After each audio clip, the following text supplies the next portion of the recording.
Espero que ustedes no desean la excepción. Bueno, una transfusión de sangre es la transferencia de sangre o componentes sanguíneos de un sujeto que le denominamos donador a otro que le denominamos receptor. ¿Ok? Básicamente se maneja como si fuera una donación de órganos. Y de hecho, por eso ya actualmente no se permite la venta de sangre. Es ilegal.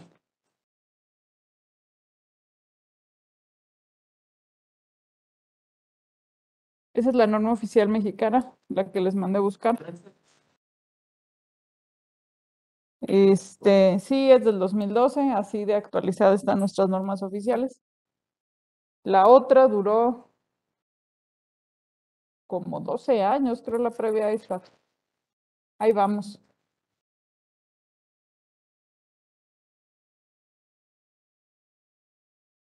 Bueno,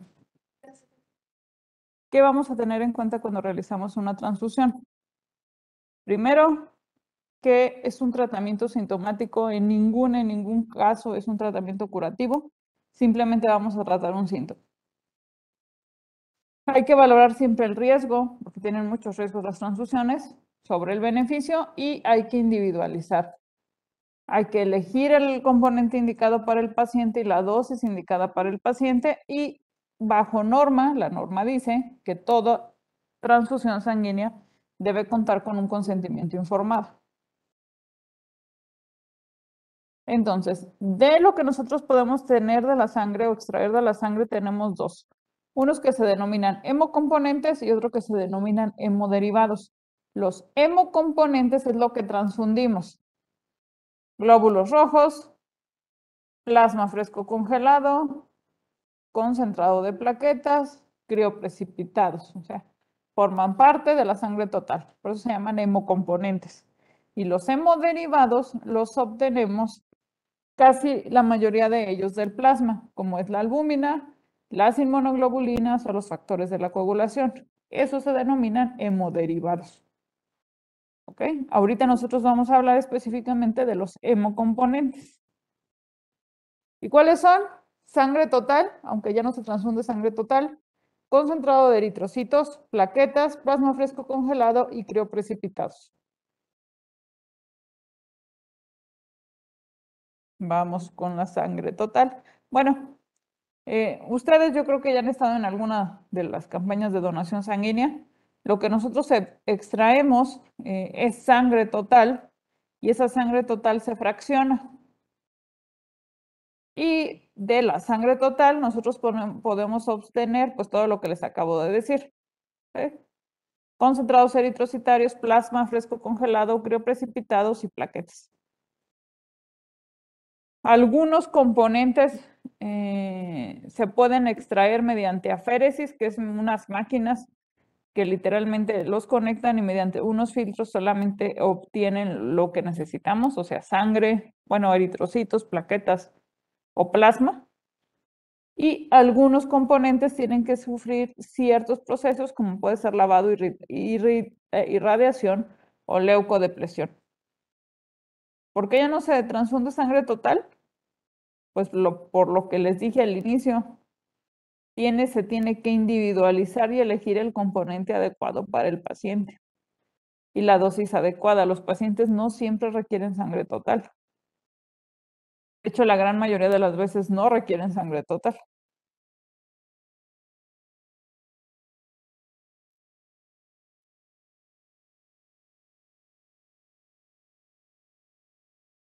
Ok, la leucodepresión es un procedimiento por el cual nosotros tenemos que quitar los leucocitos.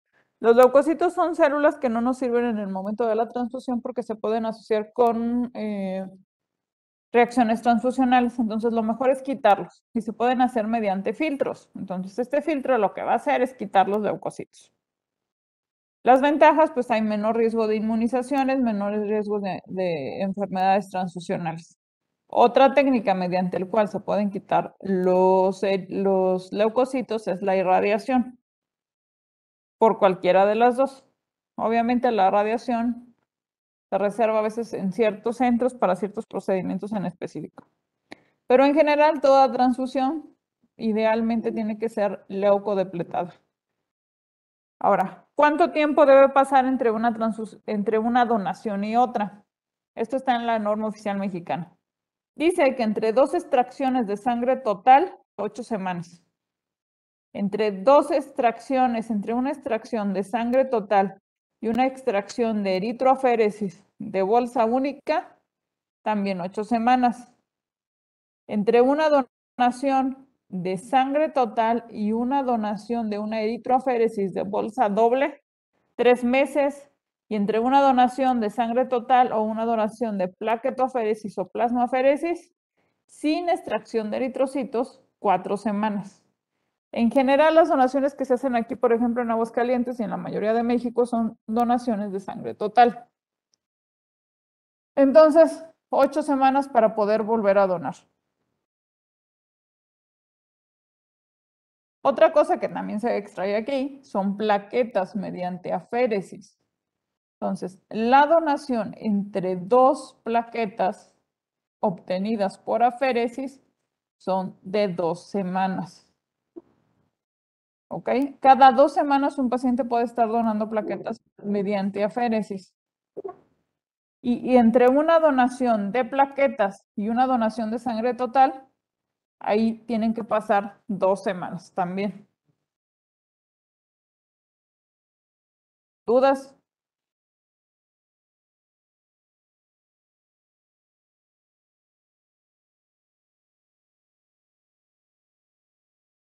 Ok.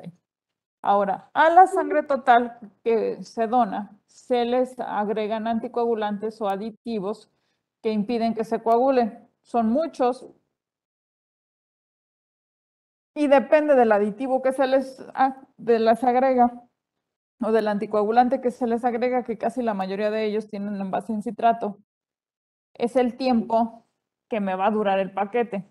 Por ejemplo, lo más común es que sea este que está aquí, es con citrato y una solución aditiva, y en este caso el concentrado o los productos que se obtengan de esa donación duran alrededor de 42 días, sobre todo los eritrocitos.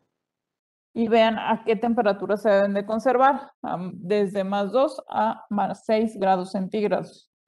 En sistemas cerrados, que es generalmente en lo que se dona. En cuanto el sistema se abre, o sea, las bolsas, ¿se han visto la bolsa de donación?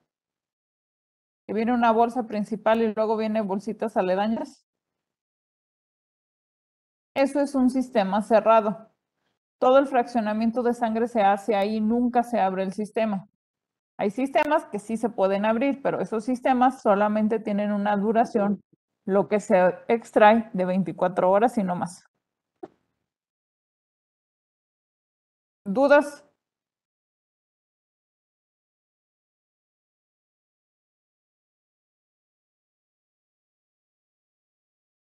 ¿No?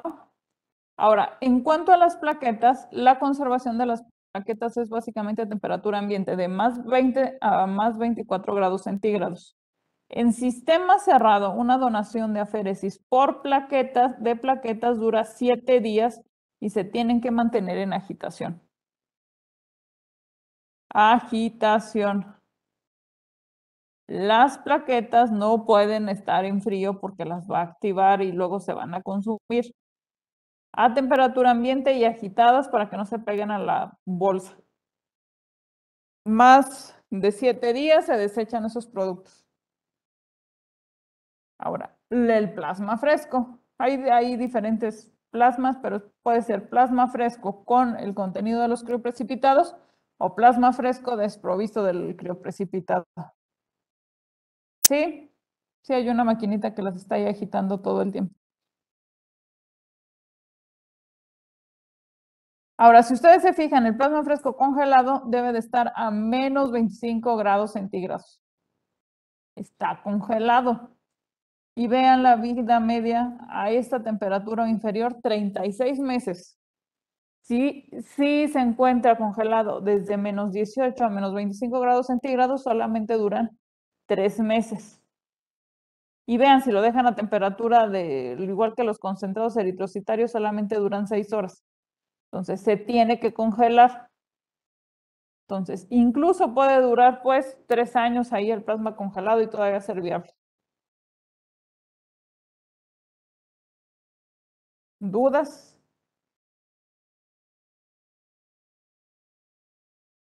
¿No? Ahora, para donar, ¿qué volumen tienen las unidades? Aproximadamente lo que se extrae de sangre total, ¿sí saben cuánto es? Cuando hacen una donación, ¿quién ha donado cuántos mililitros le sacan?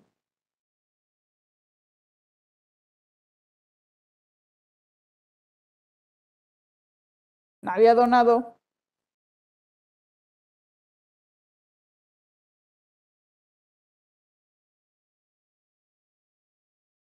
¿Cómo es posible? Ah, bueno, ya, 450 más o menos. Son 450 mililitros más o menos de sangre total lo que les extraen. Bueno, eso se fracciona. Existen unas centrífugas que, dependiendo ahí del peso de los componentes, lo separa. ¿Ok?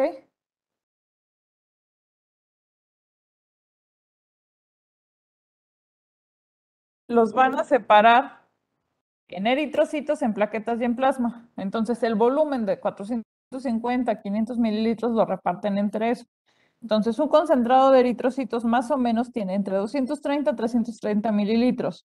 Las plaquetas, a 200 mililitros, quizá a veces poquito menos, aquí hay mucho. Y el plasma entre 200 a 300 mililitros. ¿Cuánto tiempo se debe de infundir las unidades? De manera muy general, los eritrocitos de preferencia entre 2 a 3 horas, las plaquetas de 20 a 30 minutos y el plasma, casi que también es a goteo continuo, ¿sí? Unos 30 minutos. Pruebas cruzadas. Para pasar y transfundir concentrados eritrocitarios requiero pruebas cruzadas. Siempre. Para transfundir plaquetas no se pueden transfundir por grupo sanguíneo, incluso sin grupo, porque las plaquetas no expresan el grupo sanguíneo AB0. Y para plasma se transfunde a veces por grupo sanguíneo y se pueden hacer también pruebas cruzadas, aunque no lo exige la norma. ¿Dudas?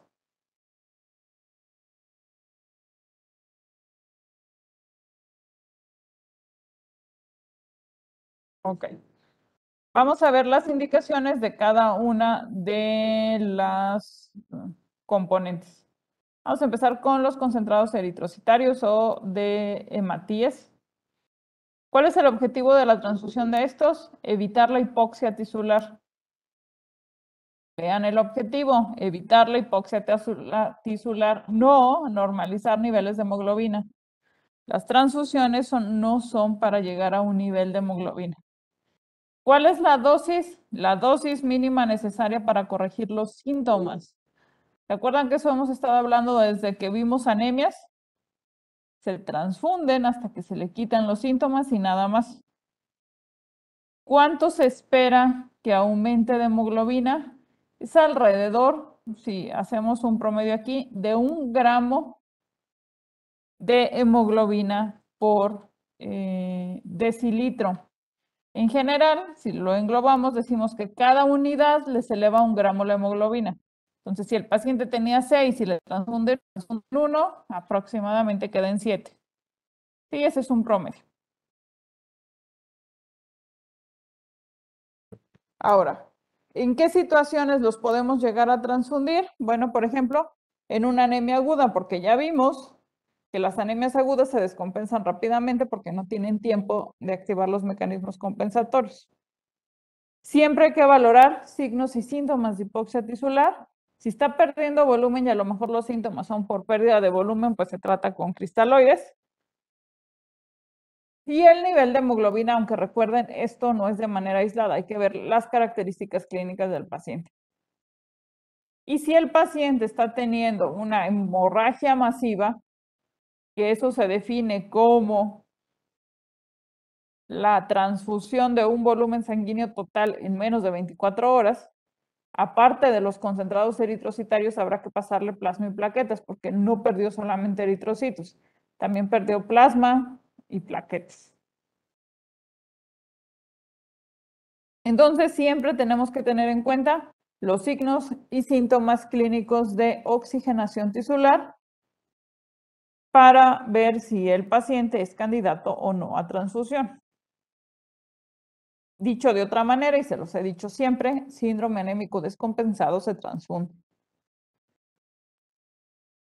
¿Dudas?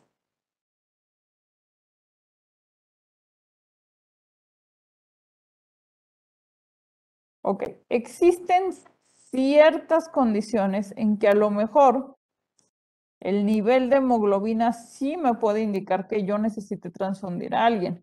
Y eso es sobre todo cuando tengo pacientes con enfermedad cardiovascular o pulmonar asociada, porque es mucho más fácil que se descompensen. Un paciente que tiene cardiopatía isquémica, a lo mejor con 8 de hemoglobina, ya está en riesgo de volver a presentar una descompensación o un ANGOR. Entonces, para evitar eso, a los pacientes que tienen patología cardiopulmonar, se recomienda mantener hemoglobinas arriba de 8. Nada más, ¿ok? ¿Dudas?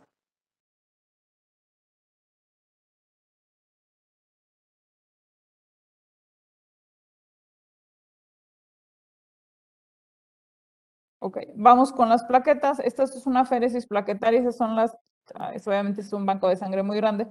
Esas son las charolas donde las agitan. Sí, están disueltas en plasma. Por eso se ven amarillas. Tienen un poco de volumen de plasma.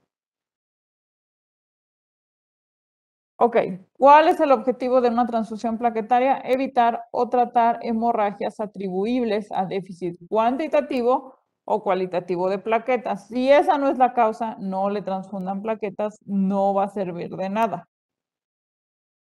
Bueno, estos son los grados de hemorragia según la OMS asociados a petequias. 0 tiene trombocitopenia, pero pues no, perdón, a plaquetas, pero no tiene hemorragia. Grado 1 tiene petequias, equimosis, sangre oculta en heces, leve sangrado.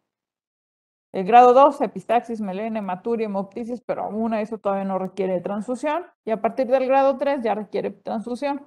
O sea, la cantidad se incrementa y ya el grado 4 pues es que tiene riesgo vital.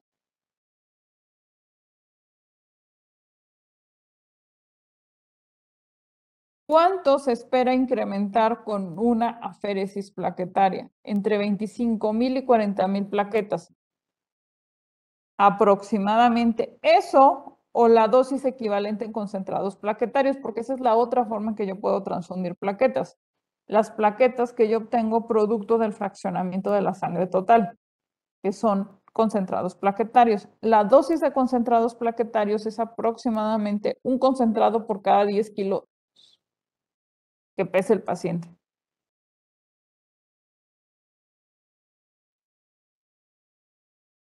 Y entonces, yo puedo transfundir la terapéutica, que es cuando está sangrando, o profiláctica para evitar que sangre. Entonces, ¿qué tengo que tener en cuenta cuando voy a transfundir un paciente por plaquetas? ¿Cuántas plaquetas tiene? ¿Cuál es la enfermedad de base que la desencadenó la trombocitopenia y la situación clínica actual del paciente? Existen ciertas contraindicaciones relativas de transfusiones de plaquetas, como son, por ejemplo, las trombocitopenias inmunológicas. Ya habíamos visto eso. ¿Por qué? Porque finalmente las van a consumir. Entonces, en una trombocitopenia inmunológica, si no está sangrando activamente y a riesgo vital, no se transfunde. Otra es la púrpura trombocitopénica trombótica. Básicamente es por lo mismo. Se consumen. La trombocitopenia inducida por heparina también es una inmunológica. Y trombocitopatías congénitas porque pues siempre están bajas.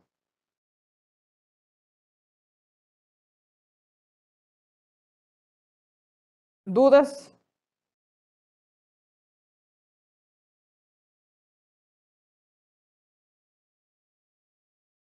Ok. Ahora, en profilaxis, tomando en cuenta el número plaquetario, todo paciente con menos de 10,000 plaquetas se debe de transfundir por el riesgo hemorrágico. Ahora, Si tiene menos de 20,000 plaquetas y tiene factores de riesgo para sangrar, también hay que transfundirlo. Si tiene menos de 50,000 plaquetas y va a ser sometido a un procedimiento invasivo o cirugía, también habrá que transfundirlo. Y para cirugías, por ejemplo, al sistema nervioso central, ahí se requieren valores de plaquetas arriba de 100,000. Entonces, también habría que transfundir un paciente que tenga 80,000 plaquetas y requiera una craniotomía descompresiva, por ejemplo. Pues se transfunde y se entra a cirugía.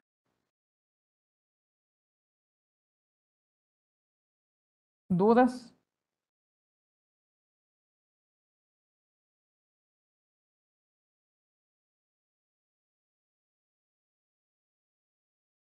Bueno, aquí están algunos de los factores de riesgo hemorrágico: fiebre, sepsis, mucositis, que ya han disminuido las plaquetas en menos de 24 horas, una hipertensión arterial mal controlada, que tenga otras alteraciones hemostáticas además de las plaquetas.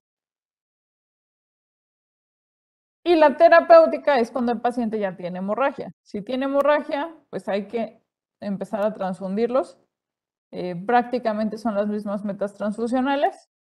Acuérdense, coagulación intravascular diseminada. Nuestra meta transfusional ahí, por ejemplo, son arriba de 50,000 plaquetas.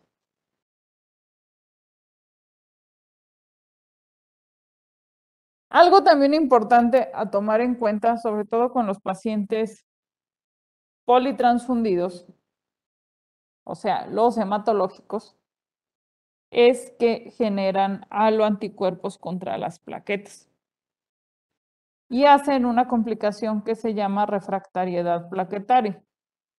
La refractariedad plaquetaria es que cuando ustedes les transfunden, ya no suben plaquetas. Por más que ustedes le transfundan, ya no suben.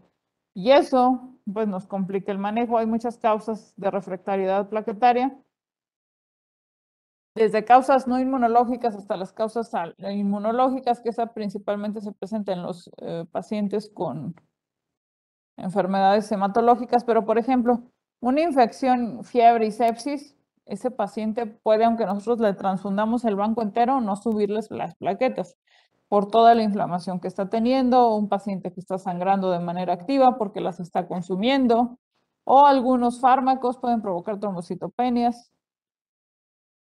Entonces, solamente para que tomen en cuenta y conozcan que existe esta complicación que se le llama refractariedad plaquetaria, ¿sí? Que es el hecho de que transfundo y no suben las 25,000 a 40,000 plaquetas que yo esperaría que suban con la dosis que le estoy aplicando.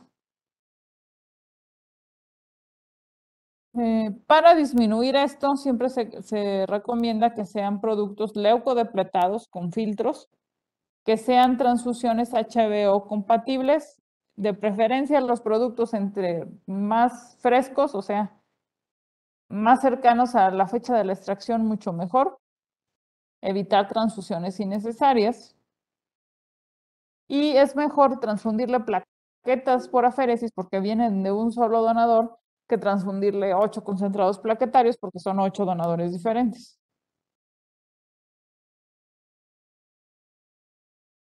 ¿Dudas?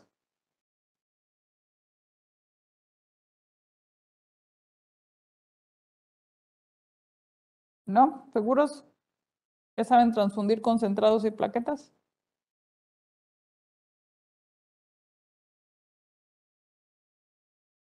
Bueno, el otro método que tenemos para leucodepletar son los componentes irradiados.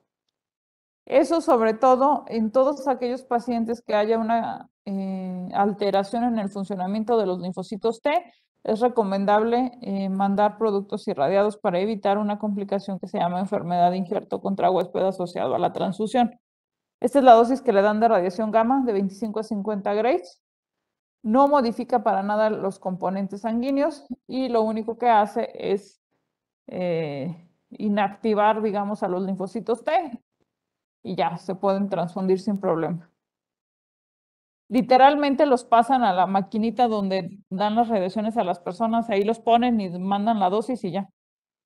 No crean que es nada complicado radiar productos. Esas son algunas de las indicaciones.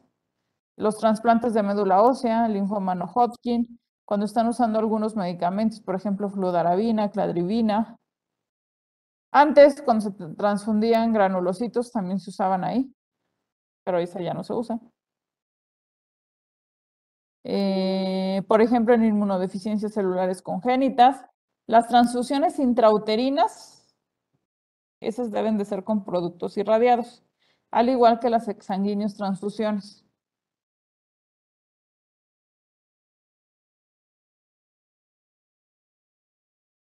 A veces, otra característica que esta es muy difícil de encontrar es que los componentes sanguíneos sean citomegalovirus negativos. Porque para encontrar a una persona que no le haya dado nunca citomegalovirus, he ahí el problema. Entonces, si los encuentran, están indicados en los pacientes que van a recibir trasplantes. Pero les digo, es muy difícil. ¿Dudas? ¿Preguntas?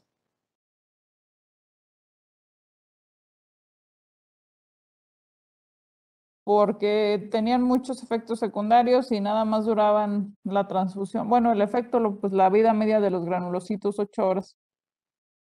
Y luego lo tenías que volver a transfundir. Entonces, pues no. Y luego salió el filgastrim y pues ya.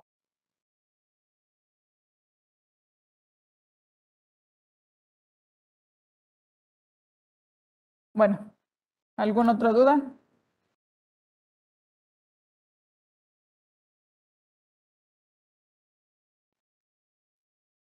Bueno, ¿qué complicaciones tiene una transfusión sanguínea? Mucho.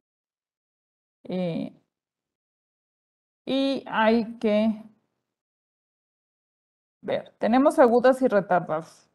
Las agudas suceden durante la transfusión y hasta 24 horas después de esta. Y las retardadas aparecen más allá de las 24 horas después de la transfusión. Generalmente las complicaciones agudas son las que más trascendencia clínica tienen en comparación de las retardadas. Podemos tener de origen inmunológico y de origen no inmunológico. Las agudas de origen inmunológico, por ejemplo, sería una reacción febril no hemolítica, una reacción hemolítica, una reacción alérgica, una lesión pulmonar, una inmunización. Y las no inmunes, contaminación bacteriana, sobre todo de los productos que están a temperatura ambiente, por ejemplo, las plaquetas, sobrecarga circulatoria, una hemólisis no inmunológica, reacciones de hipotensión. Y las retardadas, una reacción hemolítica retardada, una aloinmunización, púrpura transfusional, enfermedad de injerto contra la transfusión. Otra vez, transmisión de agentes infecciosos. Aquí entran las infecciones por hepatitis B, C, VIH y todas esas. Y hemosiderosis transfusional o sobrecarga de hierro. ¿Recuerdan? Esa es una complicación.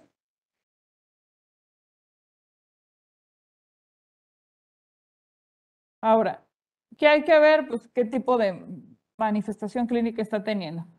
Si es una reacción febril, si es por contaminación, si es o es por una reacción hemolítica, que el paciente tiene datos de shock, hemoglobinuria, dolor abdominal, o una alérgica y al paciente le salió urticaria y prurito, o empieza con síntomas respiratorios, pues a lo mejor es una sobrecarga circulatoria o un trali. Pues depende de las manifestaciones clínicas que tenga, el tipo de reacción transfusional que tiene. Según la norma oficial mexicana, para los que la lean, dicen que los pacientes que van a ser transfundidos se les debe de anotar los signos antes de la transfusión, durante la transfusión y después de la transfusión. Entonces, eso es para vigilar precisamente todo este tipo de reacciones. ¿Qué es lo que se debe de hacer cuando detectamos una complicación? Primero, suspender la transfusión, realizar un examen físico y una monitorización de los signos vitales del paciente y notificar al servicio de banco de sangre. Se quita el componente, se vuelven a tomar muestras del paciente y se baja a banco de sangre para ver si no ocurrió a lo mejor algún error en las pruebas cruzadas, por ejemplo. Dependiendo ya de las manifestaciones clínicas que tenga el paciente, pues se le puede dar tratamiento. Por ejemplo, si tiene urticaria, pues le doy un antihistamínico, un esteroide. Sí, ya, dependiendo de lo que vaya presentando. Y las retardadas, afortunadamente no son tan frecuentes, por ejemplo, la enfermedad de injerto asociada a la transfusión, pero generalmente los pacientes aquí empiezan con un rash cutáneo, falla hepática, síntomas gastrointestinales como náusea, vómito. No hay realmente un tratamiento específico, generalmente se les dan esteroides, pero lo importante es prevenirlas con concentrados leucodepletados. En cuanto a la transmisión de agentes infecciosos, afortunadamente ya son cada vez menos. Vean el riesgo de transmisión. De hepatitis B, 1 en 177,000 donaciones. VIH, 1 en 800,000 donaciones. Y virus de la hepatitis C, 1 en 2,400,000 donaciones.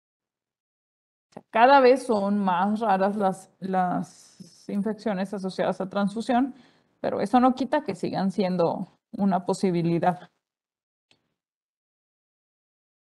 Han ido disminuyendo desde que sea, pues dicen que no han donado. Cuando van a donar les hacen unas preguntitas ahí, que es un cuestionario de autoexclusión, que les preguntan, ¿cuántas parejas sexuales ha tenido? ¿Se ha puesto tatuajes en el último año? ¿Ha tenido conductas sexuales de riesgo? Y ahí ustedes van contestando. Si con una que les salga que sí de esas 10 preguntas, se autoexcluyen y ya no pueden donar. Ese, por ejemplo, es el primer filtro. Luego, ya que pasan ahí, pasan a la valoración por el médico y el médico ya valora si tienen alguna contraindicación para la donación o si están en condiciones de donar, pues ya los deja pasar.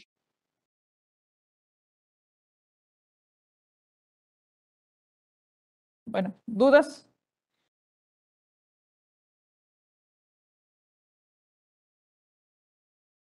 Para que sepan más a fondo cuáles son los requisitos de la donación, porque por ejemplo yo creo que aquí hay algunos que por eso no los dejan donar.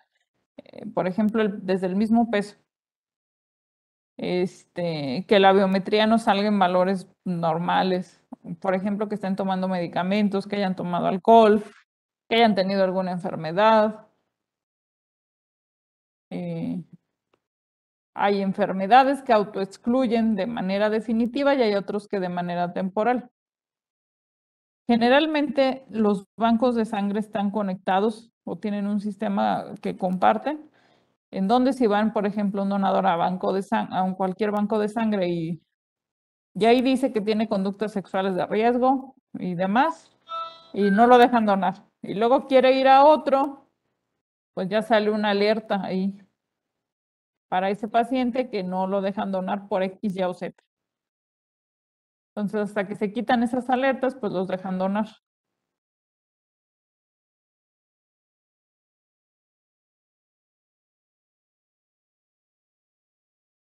Dos semanas de la resolución de los síntomas.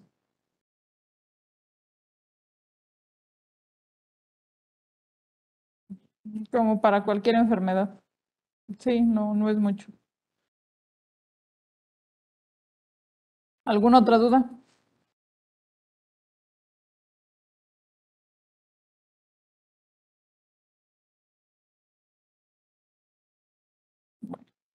Ahora el soporte hemostático.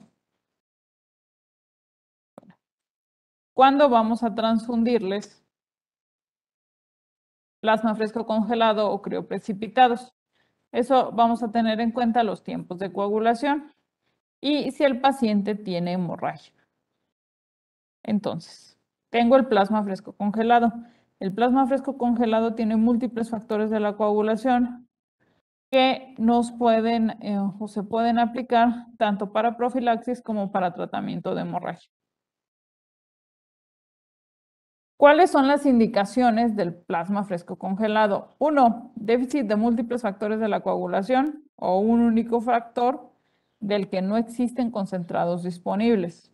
O sea, desde el que no tengo 8 o no tengo 9, esos no, porque esos sí tengo recombinantes de otro. Otra, una reversión urgente de anticoagulantes orales porque el paciente o tiene una hemorragia o tiene una cirugía urgente. Si está tomando acenocumarina o warfarina y lo requiero revertir, eso se revierte con plasma. Una transfusión masiva, ya les dije por qué, se pierde todo el volumen sanguíneo total y hay que ponerle plasma. Púrpura trombocitopénica trombótica, porque hay un déficit de una proteína que está en el plasma que se llama ADAMS13, y deficiencias de proteínas plasmáticas, por ejemplo, el inhibidor del C1 del complemento, para el tratamiento del angioedema hereditario. Si ustedes se fijan, en ninguno de esos puntos está corrección de tiempos de coagulación en un paciente con cirrosis. O corrección de tiempos de coagulación y punto. No, esa no es una indicación. Son estas y nada más. Pacientes que tengan alteración de la coagulación y si ustedes se fijan o están sangrando o requieren algún tratamiento urgente son a los que les voy a transfundir plasma. El plasma yo creo que es uno de los componentes que más mal transfunden.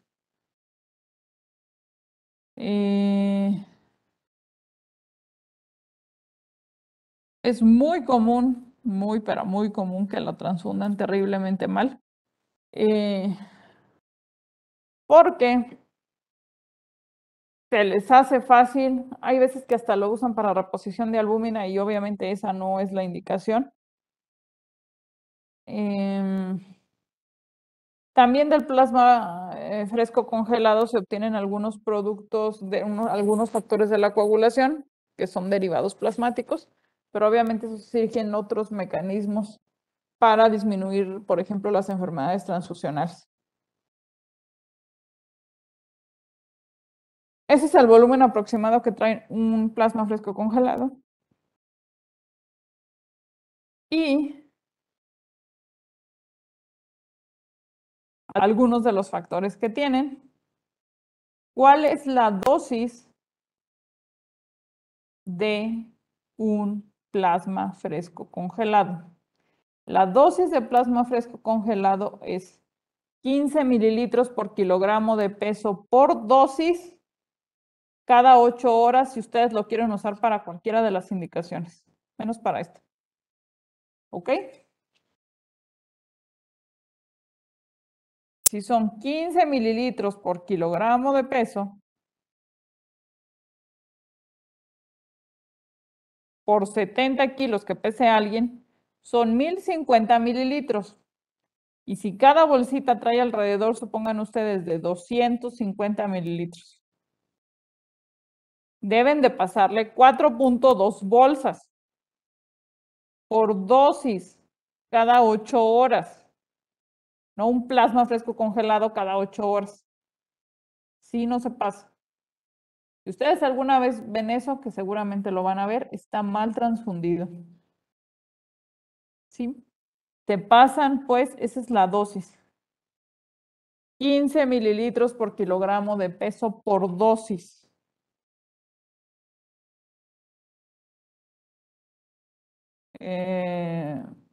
No, aquí es mejor. Son 4.2, aquí es mejor ponerle 4. Si fuese 4.8, pues le pone 5.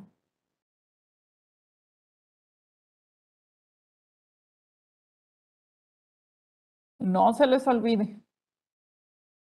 Solamente en los pacientes que tengan hemorragia con tiempos de coagulación prolongados o que requieran algún procedimiento quirúrgico son las indicaciones para transfundir plasma y ninguna otra. ¿Dudas? ¿Preguntas?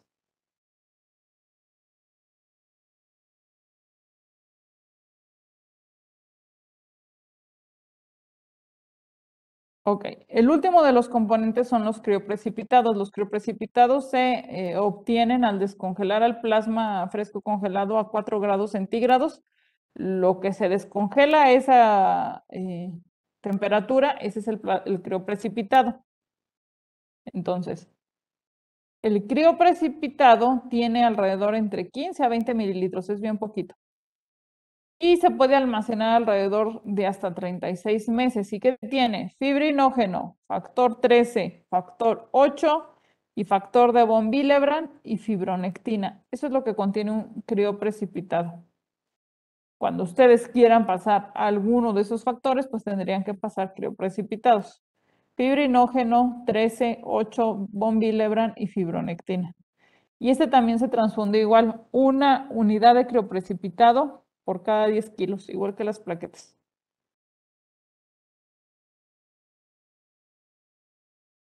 Para reponer sobre todo fibrinógeno. Si nosotros necesitáramos reponer, por ejemplo, 8, ahí tendríamos que hacer la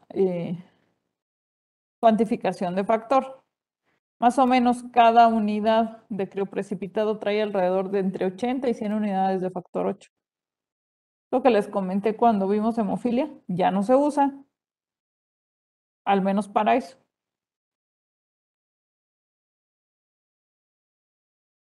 ¿Dudas?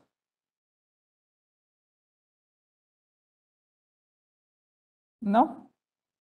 Entonces recuerden, las indicaciones de la transfusión se basan en la clínica y en el paciente y cuál es su objetivo en la transfusión. Pueden llegar a tener complicaciones graves, además de que es un recurso limitado porque no siempre van donadores. La Asociación Americana de Bancos de Sangre da estos, creo que son 4, indicaciones para transfundir o recomendaciones para transfundir. Vean. No transfunda más unidades de sangre de lo absolutamente necesario. O sea, que transfundan síntomas. Las decisiones de la transfusión deben ser influenciadas por los síntomas del paciente y no solamente los valores de la hemoglobina, o sea, síndromes anémicos descompensados. No transfunda glóbulos rojos para la deficiencia de hierro sin inestabilidad hemodinámica. Ya se los había dicho, ya se los dice la Asociación Americana de Bancos de Sangre. Imagínense qué tan frecuente será, que es su punto número 2. No utilice habitualmente productos sanguíneos para revertir warfarina, ese es el plasma fresco congelado, solamente en situaciones de urgencia, como ya se los dije, si no les damos vitamina K y con eso se revierte. 4. No realice recuentos sanguíneos en serie en pacientes clínicamente estables. Eso es muy importante. No hay que estarle tomando, lo transfundo, le tomo el control de la transfusión y luego a lo mejor quiero valorar otra vez si lo quiero transfundir y le vuelvo a tomar tubo y así se la pasan con el pobre paciente. No. Ustedes ya saben cuánto es más o menos lo que se va a transfundir, cuánto es lo que les va a subir. Y si clínicamente tiene datos de síndrome anémico descompensado o de hemorragia, pues transfunden. El paciente se los está pidiendo. Es otra, no transfunda sangre O negativa, excepto en pacientes O negativos.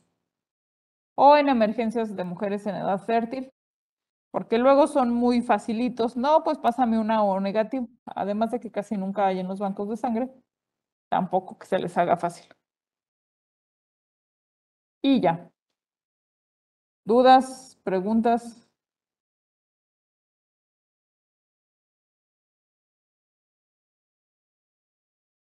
¿No? ¿Seguros?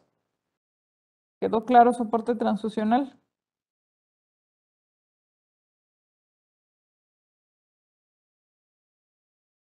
Bueno, eso espero, ¿eh?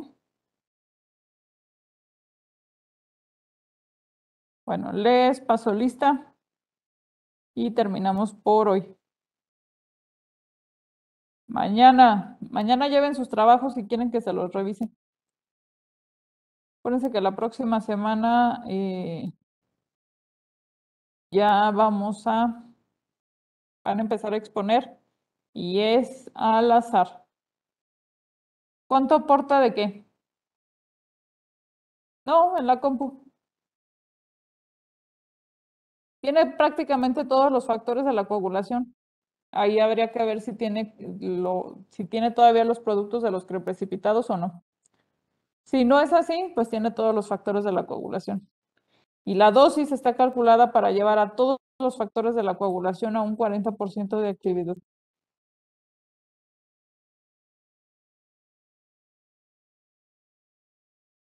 Alviso, Presente. Bernal, Presente.